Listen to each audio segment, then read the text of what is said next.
Boa tarde a todos.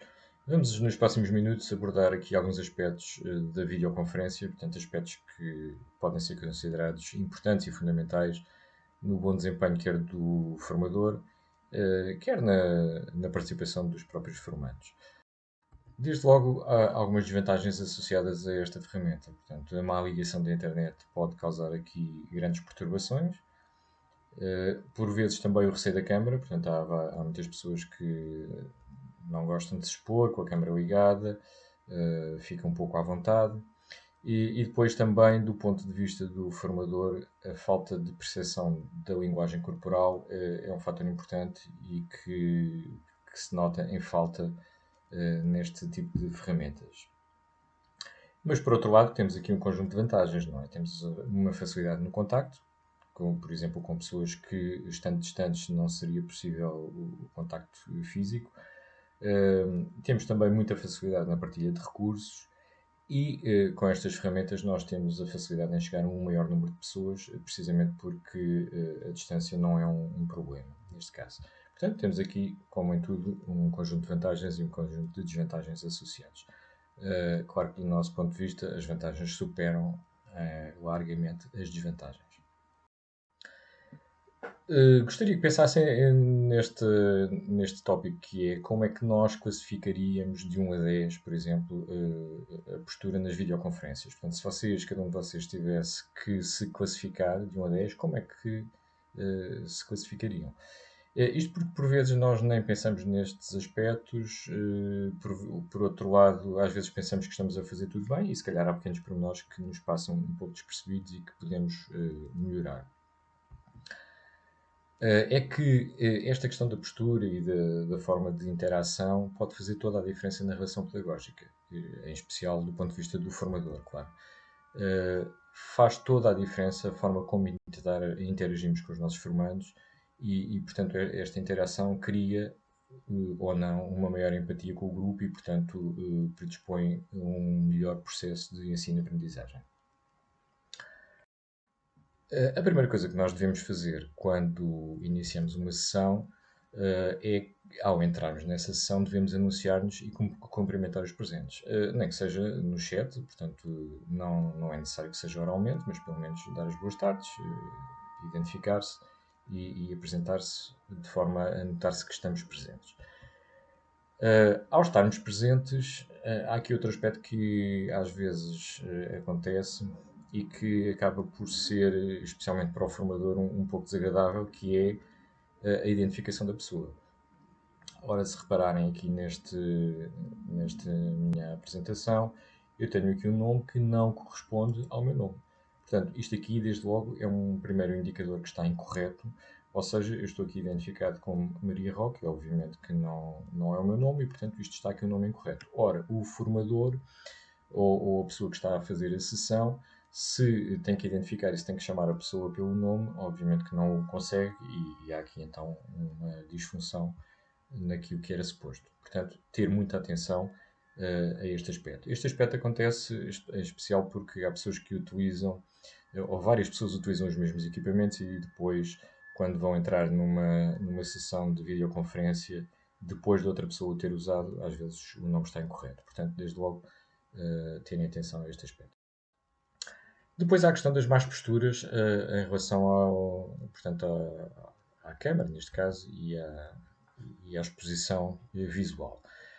Desde logo, temos aqui um primeiro exemplo em que esta pessoa está com uma má postura. Portanto, aparece com a cara cortada e está com uma má postura, portanto, não é uma postura correta numa presença numa videoconferência.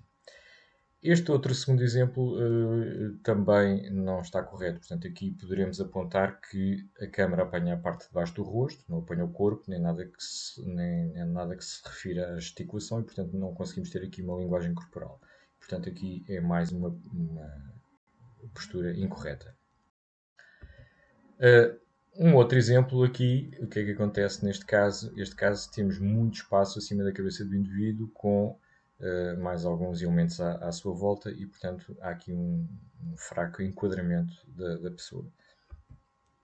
Ou ainda, este outro exemplo também incorreto, em que o que é que acontece aqui? Acontece que há muita poluição visual atrás portanto, da pessoa, o que significa e como é que nós podemos eliminar isto? Através da utilização de fundos, não é? Portanto, neste caso, isto também é um elemento incorreto. Mais três exemplos aqui de incorreções.